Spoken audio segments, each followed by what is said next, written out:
Welcome दोस्तों। आज हम लोग बिहार बोर्ड के 10वीं क्लास के ज्योग्राफी यानी भूगोल के इकाई 2 कृषि चैप्टर का पार्ट 2 पढ़ेंगे।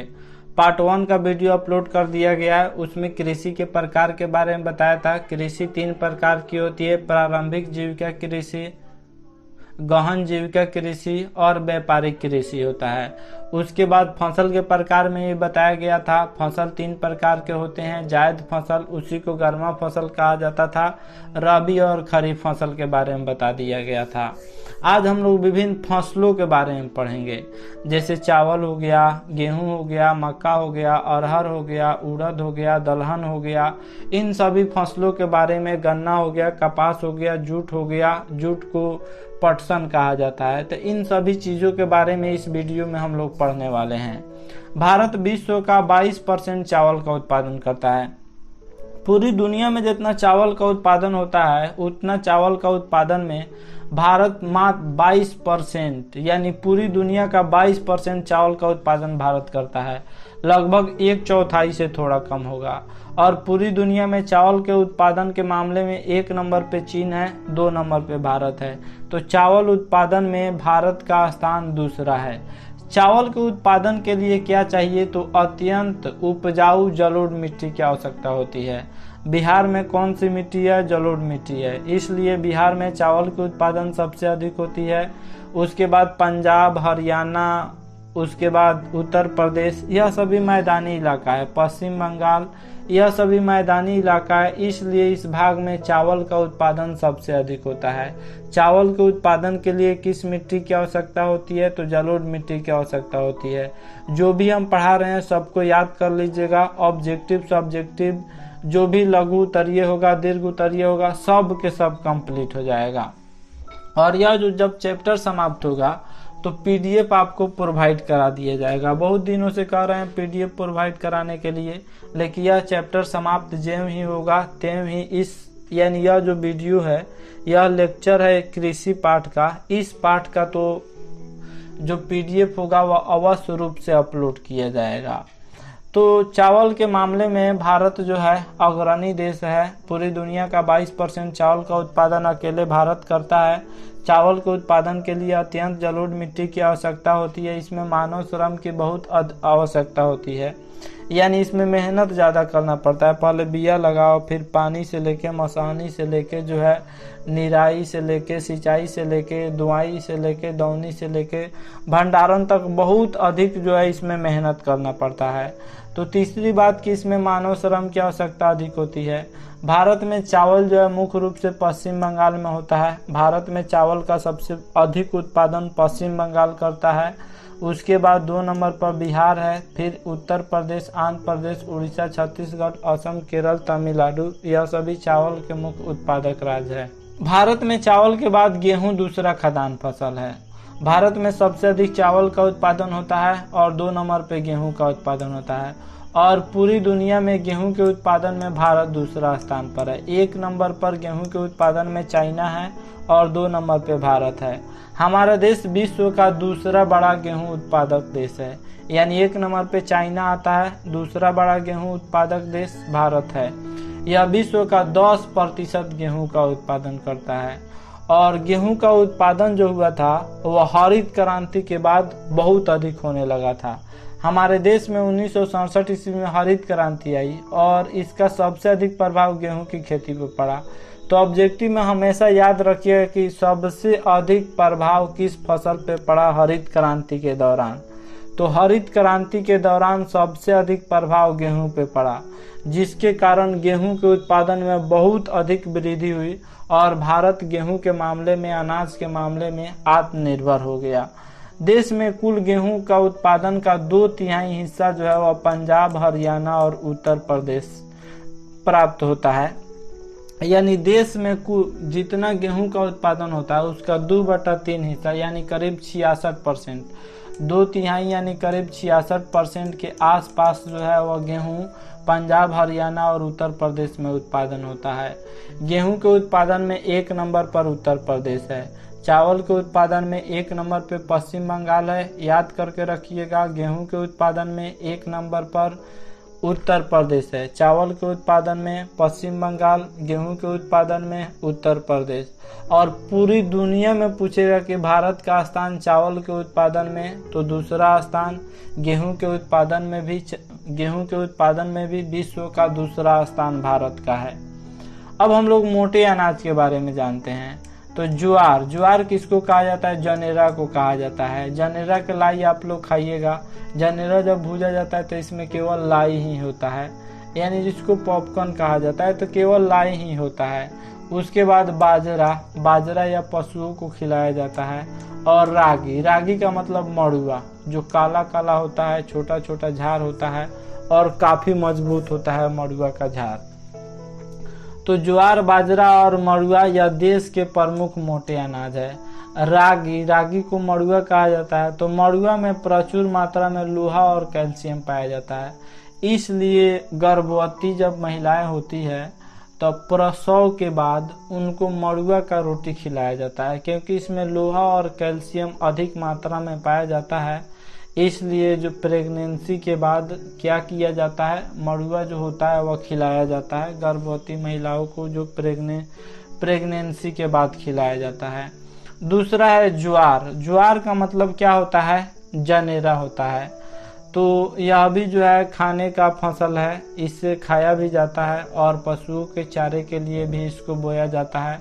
बाजरा को भी पशुओं के चारे के लिए बोया जाता है। चावल और गेहूं के बाद भारत में ज्वार सबसे प्रमुख खाद्य फसल है। इसका सबसे बड़ा उत्पादक राज्य महाराष्ट्र है। ज्वार में सबसे अधिक उत्पादन महाराष्ट्र करता है। पूरे देश में जितना ज्वार उत्पादन होता है उसका 51% ज्वार का उत्पादन केवल सिर्फ और सिर्फ महाराष्ट्र करता है, यानी आधा ज्वार का उत्पादन तो महाराष्ट्र ही कर देता है। ज्वार से भारत का 10% खाद्यान्न जो होता है वह उपलब्ध होता है। खाद्यान्न का मतलब खाने वाला अन्न, खाने वाले अन्न को खाद्यान्न कहते हैं। और 10% खाद्यान्न जो होता है वह ज्वार से प्राप्त होता है। चावल और गेहूं के बाद यह तीसरा स्थान है भारत में कृषि का।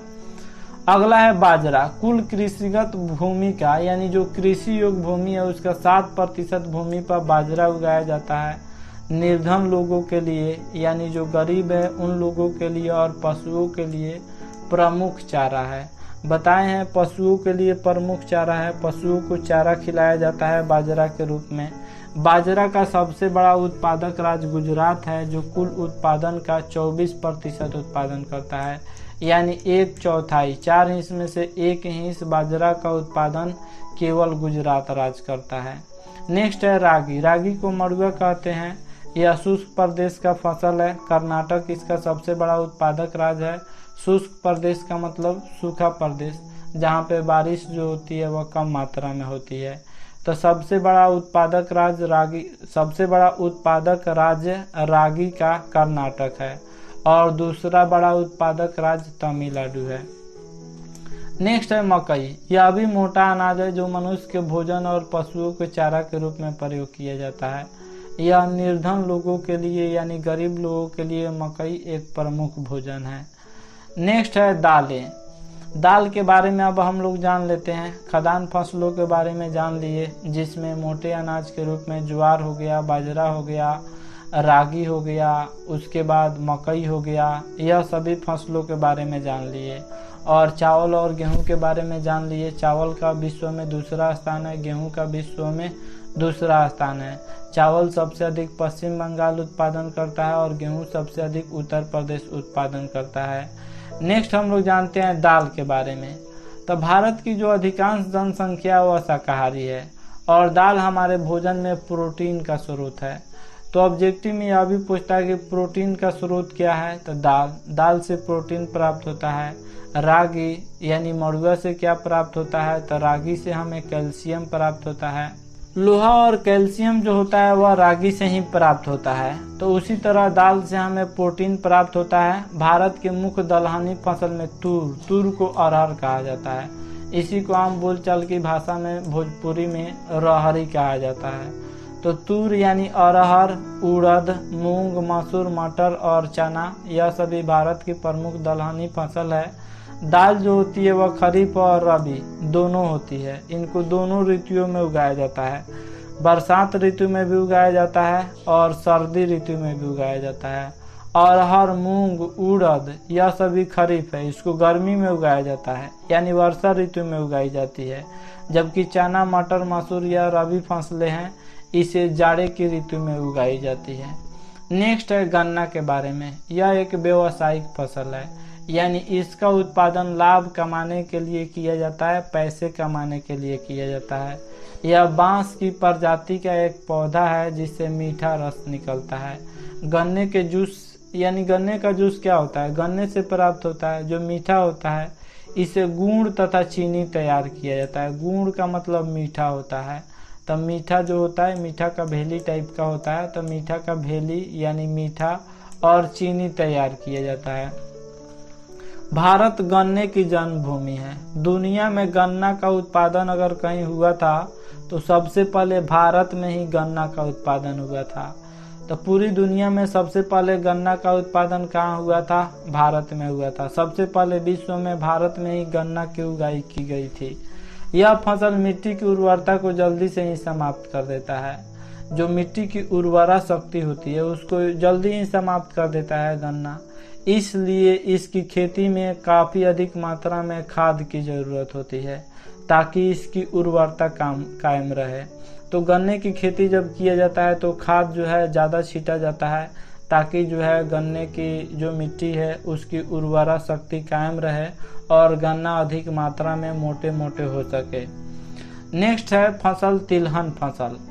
तो भारत विश्व में सबसे बड़ा तिलहन उत्पादक देश है। विश्व में सबसे अधिक तिलहन का उत्पादन भारत में होता है। तिलहन में क्या आता है? मूंगफली यानी बादाम, बादाम को मूंगफली कहा जाता है। सरसों, नारियल, तिल, सोयाबीन, अरंडी, बिनौला, अलसी और सूरजमुखी यह भारत की प्रमुख तिलहन फसलें हैं। नेक्स्ट है मूंगफली। यह एक खरीफ फसल है। खरीफ फसल का मतलब इसे गर्मी में उगाया जाता है। भारत विश्व में मूंगफली के उत्पादन में दूसरा स्थान है। पूरी दुनिया में जितना मूंगफली उत्पादन होता है तो 2 नंबर पे भारत है। दुनिया के मामले में जो मूंगफली का उत्पादन होता है 2 नंबर में भारत है और भारत में गुजरात 1 नंबर पे है। पूरे राज्यों को मिला दिया जाए तो पूरे राज्यों और केंद्र शासित प्रदेशों में सबसे अधिक मूंगफली का उत्पादन गुजरात राज्य में होता है। नेक्स्ट है सरसों। इसके अंतर्गत राई, सरसों, तोरिया, तारामीरा यह भी सरसों का ही एक प्रकार होता है। कोई थोड़ा छोटा होता है, कोई थोड़ा बड़ा होता है। तो वहीं राई, सरसों, तोरिया, तारामीरा यह सभी तिलहन फसल है। इसकी कृषि भारत के मध्य और उत्तर पश्चिम एरिया में यानी उत्तर पश्चिम भाग में रबी के मौसम में की जाती है। तो जो सरसों होता है यानी ताई सरसों, जो राई, सरसों, तोरिया, तारामीरा यह सभी होता है, यह सरसों का ही एक प्रजाति होता है और इसका उत्पादन जो होता है वह सूखे प्रदेशों में अधिक किया जाता है। राजस्थान जैसे क्या है? तो राजस्थान मरुस्थलीय इलाका है, रेगिस्तानी इलाका है, तो वहाँ पे सूखा अधिक पड़ता है। उसके बाद भारत का मध्य भाग में भी सूखा अधिक होता है, जैसे मध्य प्रदेश में सूखा अधिक होता है, कर्नाटक में सूखा अधिक होता है। तो उस जगहों पे राई, सरसों, तोरिया, तारामीरा यानी सरसों का उत्पादन ज़्यादा किया जाता है। राजस्थान अकेले 1/3 भाग सरसों का उत्पादन करता है, यानी 1/3 33% सरसों का उत्पादन अकेले राजस्थान करता है। नेक्स्ट है अलसी। अलसी का मतलब तीसी। यह रबी फसल है, इसे जाड़े की ऋतु में लगाई जाती है। रबी फसल के बारे में आपको बता दिया गया था, जिसकी बुआई अक्टूबर नवंबर में हो और कटाई मार्च अप्रैल में हो, उसे रबी फसल कहते हैं। रबी फसल में गेहूं आता है, उसके बाद यह अलसी आता है यानी तीसी आता है, मक्का आता है, यह उसके बाद जो सरसों होता है यह भी रबी फसल के अंतर्गत आता है। उत्तरी भारत में यह खरीफ फसल और दक्षिणी भारत में रबी की फसल है। जो उत्तरी भारत है उसमें यह खरीफ फसल है और दक्षिणी भारत है वहाँ पे यह रबी की फसल है। यानी उत्तरी भारत में जो तीसी होता है इसको गर्मी में उगाया जाता है वर्षा ऋतु में, और दक्षिणी भाग में इसे जो है वह जाड़े में उगाया जाता है। तो इसलिए ऑब्जेक्टिव यह भी पूछा जा सकता है कि अलसी यानी तीसी किस प्रकार की फसल है। तो यह रबी और खरीफ दोनों फसल है। सोयाबीन और सूरजमुखी भारत का महत्वपूर्ण तिलहन फसल है। मध्य प्रदेश और महाराष्ट्र मिलाकर 90% सोयाबीन का उत्पादन करते हैं। तो सबसे अधिक सोयाबीन का उत्पादन मध्य प्रदेश और महाराष्ट्र में होता है। सोयाबीन में सबसे अधिक मात्रा में प्रोटीन पाया जाता है।